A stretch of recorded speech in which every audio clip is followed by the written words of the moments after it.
rewiditoɓe mbowal ganni ñalawma hande o woni ñalawma 14 lewru avril 14 lewru avril noon so haalama hakkillaji ina dujo e Cheikh Ahmed Tijjaan Aan woni Aboubacry Aan woni noon ko ñande hen o hawruno e ladial e pelɓodiral otoji ɗon ɗo tolde jundu woɗɗani wuuro Madiw gila nden ha joni ina moƴƴi ƴeewen caggal makko holko woodi beele yimɓeɓe ina keddi tan ha joni e nims bojji e goytali walla beele won taɓande daña e ɗum ko woytotono holto yareteno hen beele yimɓeɓe ina jabbe fela makko walla ala namde de ina keewi ko hen wonde foof eɗen gandi kam Aboubacry Aan ɓurnoɗo andirede Tijjaan Aan ɓuri ko hen hewde tawde kutortoɗa ko ɗemgal Pulaar gonta tan ko ñemtinowo gonta ko ñemtinowo mo saabu ko mbadɗa ko weeli ko feewi foof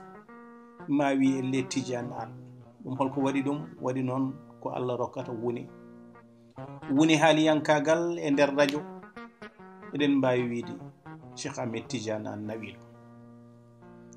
on Tijjaan Aan noon ko tuɗɗi leppi leydi faade joni woni hakke duuɓi 22 duuɓi 22 ɗi ganduɗa ko heewi joli caggal makko ko foti jangtede walla ko foti yurnetede beele so Cheikh Ahmed Tijjaan Aan Artuno Hannde e nder nde ɗo windere yii ko jolata ko to banggue caktirɗi yii ko woni ko ɗo e nder leydi mum ma ɓerde mum ɓuuɓ walla ala namdal udditigal e hen fannu eɗen mbawi wiide eyi e fannu ɗimmo eɗen mbawi wiide ala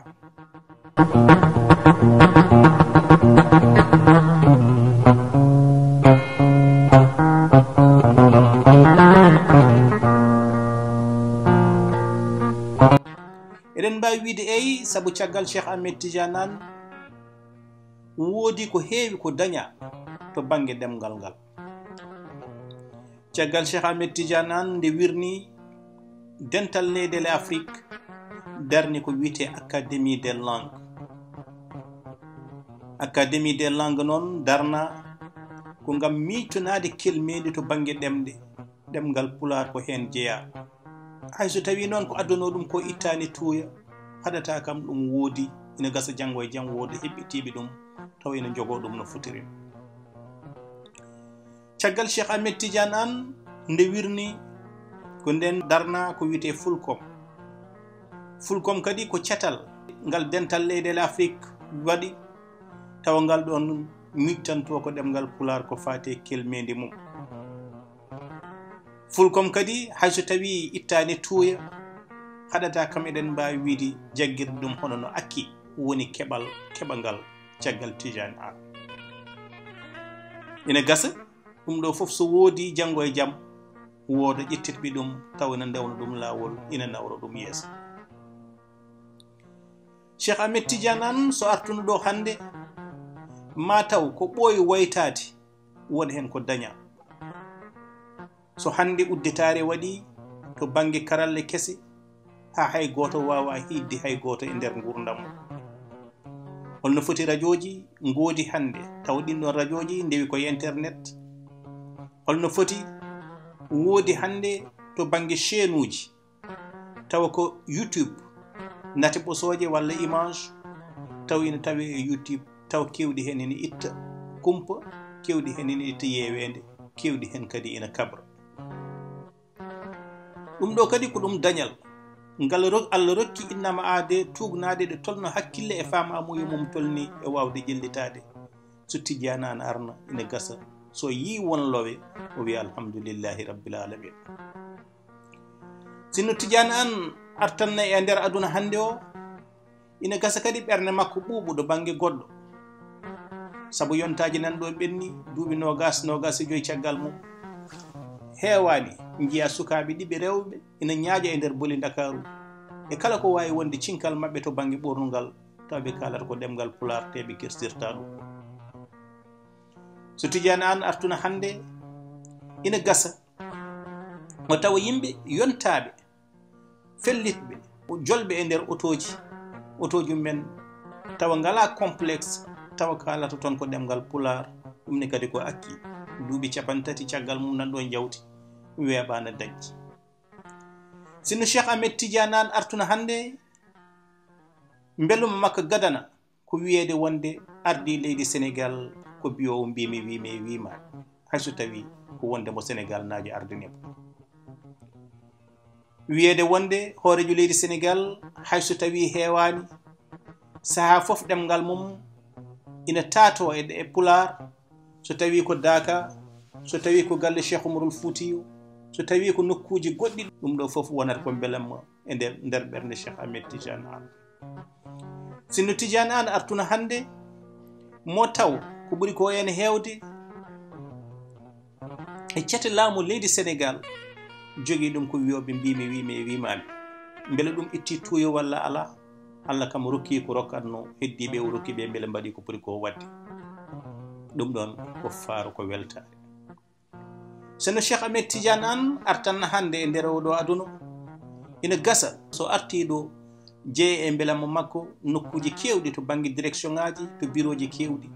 tawa yimɓe ina jooɗi e yeeso ordinateur uji tawa kalat ko ɗemgal pular ɗum duuɓi nan ɗo jawti miijonode ɗum weeɓani. so Cheikh Ahmed Tijjaan Aan Artuno Hannde mo taw hewɓe e saaha yonto makko e kuccinanaɗa men micro mbima kalani ɗemgal pular hande ina pooɗono haaloyde pular e won jewte ɗum ko yettere Allah. ɗum ɗo fof eɗen mbawi wiide ko fartanŋeji ko ɓure ko wuneji dañaɗi caggal Tijjaan Aan. so Tijjaan Aan Artuno Hannde ina gasa o tawa o heewi ñemtinoɓe hayso tawi noon ɓen ɗon ñemtinoɓe ko ɓuri ko en heewde mataw ngala cuusal ngal o jogui ngal hen sahaji mataw ngala dalillaji to banggue gandal ngal o jogui ngal hen sahaji kono kamɓe keewi te ɓe goodi ɗo e nder Dakar ɓe goodi ɗo e nder leydi Sénégal ɓe goodi kadi e nder caktirɗe kewɗe limtinde mataw ni won caktirɗe wonde e saaha nde woodi ɗo mbinoɗe kalata pular hande e nder men mataw ina kala ɗemgal ngal ɗumne kadi ina gasa wona belamma makko so tawi o arti ɗo. so Tijjaan Aan Artuno ɗo e nder windere nde maaje ko ɓuɓri ɓernde makko yiide wonde woodi télévision mo ganduɗa o hutorto tan ko ɗemgal pular woodi radio kutortoɗo tan ɗemgal pular hayso tawi ɗum waɗino e saaha makko woni Jamono FM ni Jamono FM mo ñefi hawri e jantugol makko aduna so artan e nder windere ɗum ma wor ko ɓuɓni ɓernde makko. sono Cheikh Ahmed Tijjaan Aan Artuno Hannde e nder nde ɗo windere mo taw ɗemgal ngal natti tan e nder caktirɗe waɗede ɗemgal mawɓe yaabe ha won duuɓi kono ngal wonti ɗemgal sukaɓe rewɓe e worɓe taw kadi ko hebloyaɓe e nder école aji ngari naati e nder radio ji naati e télévision ngaji cuusi hujjonade ɗemgal ngal cuusi kadi haalde ɗemgal ngal. sono Cheikh Ahmed Tijjaan Aan Artuno Hannde so arti e nder ndiɗo leydi e gurdam men mo taw deftere alquranil karim firama e ɗemgal pular fira labtungo kono kadi wona tan to banggue pindol kono kadi koto sawtuwol ceerno Boussiya jarama. sono Cheikh Ahmed Tijjaan Aan Artuno Hannde mo taw defte tambiɗe diine men to banggue sharia ko wayno risala e defte goɗɗe mbaɗe noon mo taw ceerno Mahmoudou Jalaluddin Ba watti ɗum e ɗemgal pular ceerno Jalalu a jarama. sono Cheikh Ahmed Tijjaan Aan Artuno Hannde mo taw ko ɓuri hewde duɗe nam natti ɗo wonde kono kadi woodi duɗe ɗe ganduɗa ɗe ko gonɗe ɗo ne mbiye andu diine ma ina jangguina yimɓeɓe diine men taw koye ɗemgal men taw sukaɓe hewɓe rewɓe ina notiti hen andu diine ma jarama. sinno Tijjaan Aan Artuno Hannde mo taw won leyɗele e nder Afrique gardigo men tawate ɗon ko fulɓe leydi Gambie leydi Guinée Bissau woni yeru leydi Nigéria ko hen jeeya beela wonko ɓe mbawani ɗemgal ngal e ɓosnude ɗum beela wonko ɓe mbaɗi hen walla ala wa hen wonde fof ko ɗum ɓural ko ɗum ɓamtare ko ɗum ƴellitgol. sinno Tijjaan Aan Artuno hannde ina gasa o heɓa belamma ɗum ko fuɗɗuno ɗo darnude ko yinno ɗo darnude woni fedde darnide janiyankoɓe won sukaɓe wonɓe daari caggal mum darne ko wiyete convergence internationale des journalistes pulaar fon taw ko sukaɓe heblaɓe e école aji duɗi towɗe to banggue Faraysé garti cuuɓi wadde ɗemgal mumen. On ɗon convergence ni waɗi hebloji to Bokki Jalluɓe to Ranérou Ferlo to Madina Gounass ma jokko waɗoyde ɗum e nder nokkuji goɗɗi. sinno Tijjaan Aan Artuno hannde ma teskotono heɓa belamma so Pulaar suɓede jeeyde ɗum e ɗemɗe jeegom piroje ɗemɗe to suudu sarɗiji leydi Sénégal e suudu sarɗiji leydi Mauritanie.